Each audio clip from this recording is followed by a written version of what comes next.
Dear students, in this presentation we will be studying about the concept of allocation of frames from chapter 9 virtual memory management. So we should also think of the issue of allocation here. So the question is, how do we allocate the fixed amount of free memory among the various processes? Okay, so how do we allocate the memory available to each of the processes that are being run? Okay, so suppose if we have 93 free frames and two processes running in the system, then how many frames does each process get? So that is the question now.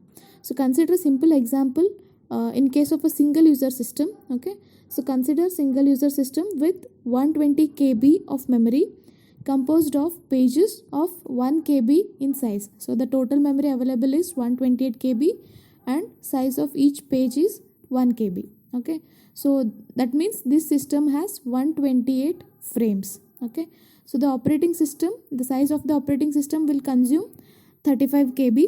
Remaining 93 frames will be kept for the user processes. Okay, so if we are using pure demand paging concept, then all 93 frames will be initially put on the free frame list. Okay, so only those frames will be allocated to pages as and when they are referenced. So initially all of them will be kept in the free frame list.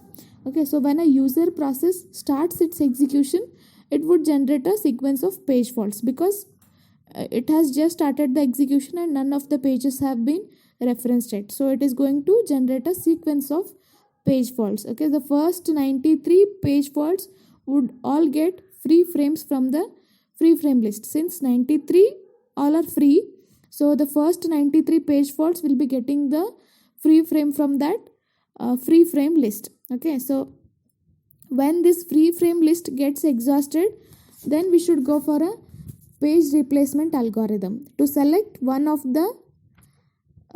among these 93 pages. Okay, 93 in the memory.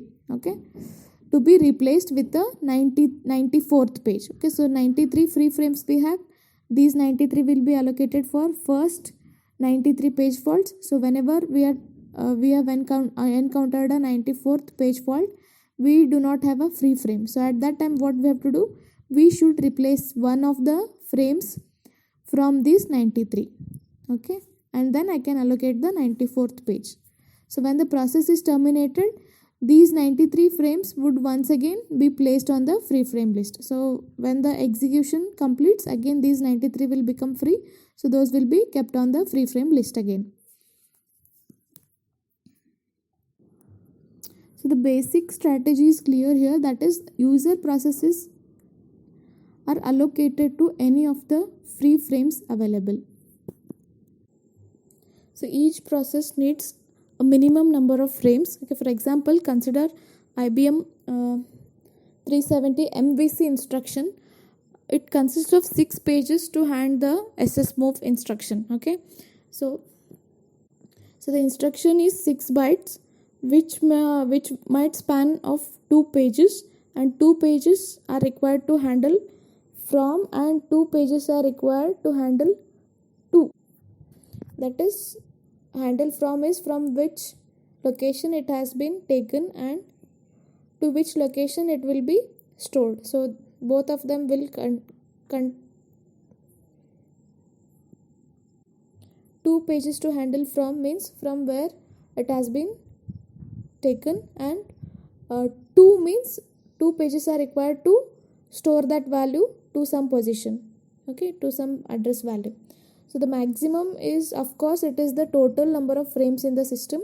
There are two major allocation schemes. One is equal allocation and proportional allocation, and there are many variations associated with. Next we will see allocation algorithms.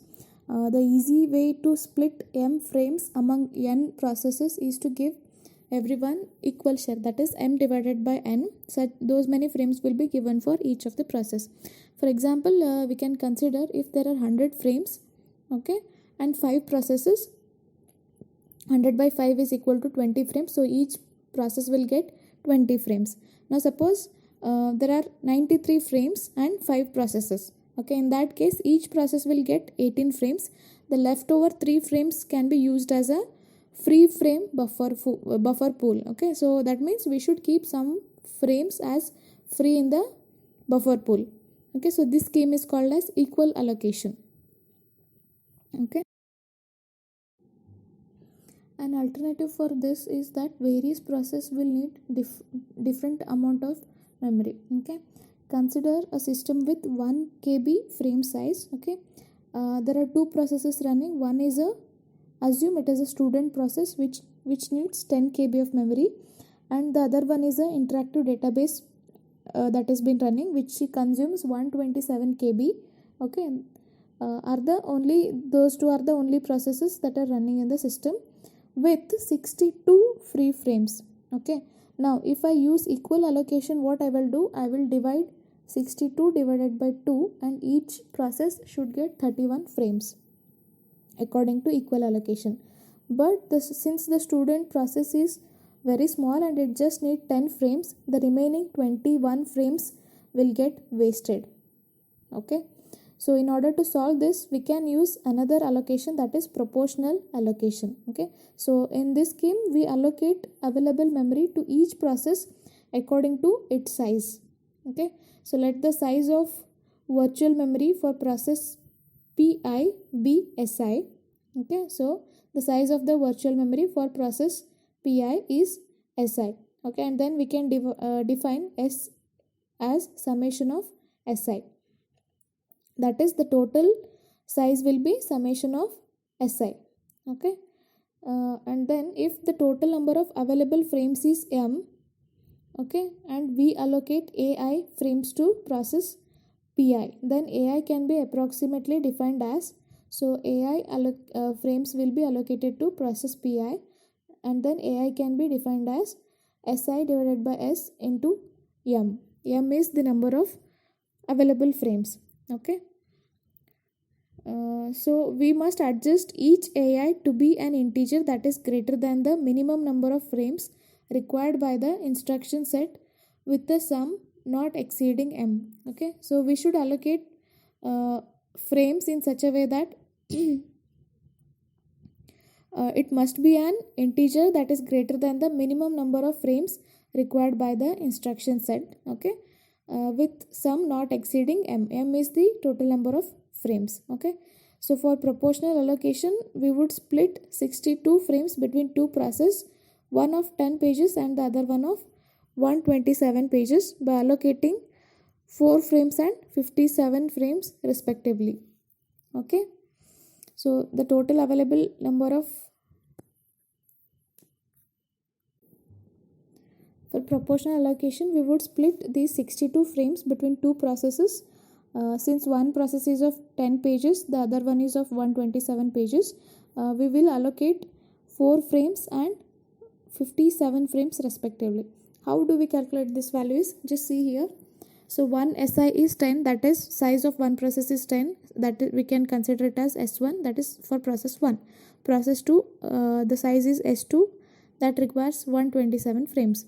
Okay, now how do I calculate A1? A1 is nothing but the frames allocated to process 1, that is process 1. Okay, that is we will be considering the value of S1 here. Okay, so it is 10 divided by 137. 137 is nothing but the total number of frames required. Okay, that is capital S. So 10 plus 127, it is total size, summation of Si. Okay, 10 plus 127 is 137 into the number of available frames, that is M. So into 62, we will get approximately 4 frames. Okay, so that is for process 1, which is the value of A1. Next, to calculate A2 for process 2, so the size of the process is 127 divided by capital S, total sum is 137, into the number of frames, that is M, 62, we get approximately 57 frames allocated to that particular process. Thus, both the processes share the available free frames according to their needs rather than sharing them equally. Next, we have global versus local allocation. Okay, so if we use multiple processes competing for frames, then we can classify page replacement algorithms into two broad categories. One is global replacement, the other one is local replacement. Okay, the global replacement allows a process to select a replacement frame from the set of all frames, even if that frame is currently allocated to some other process. That is, one process can take a frame from another. Okay, but then the process execution time will vary greatly. Okay, because if that particular page is taken by another process, then this process has to wait until it gets back that page. Okay, so but this gives greater throughput, so it is more commonly used. Next is the local replacement. Each process selects frames only from its own set of allocated frames. Okay, so it will not take the frame of another process, it will just keep on searching, or it will just select a frame that has been allocated to it. Okay, so it is more consistent per process performance. Okay, so it will not exceed the execution time since it is not using the frame of another process, but it will lead to possibly underutilization of memory, since if there are any other frames of other processes that are kept free, this process will not use those frames, it will just keep on searching in its own environment.